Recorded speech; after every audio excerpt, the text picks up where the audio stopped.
Hello guys, in this video I'm gonna show you how to do a Superman punch in UFC 6. If you want to do a Superman punch, first make sure your fighter actually has the move available because not every fighter includes the same punch variations in their moveset.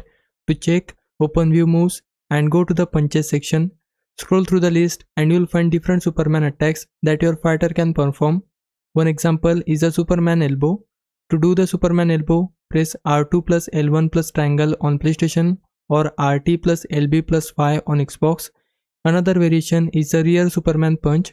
To perform that move, press R2 plus L2 plus triangle on PlayStation or RT plus LT plus Y on Xbox. Each fighter may have different versions available, so check the move list to see which ones your fighter supports.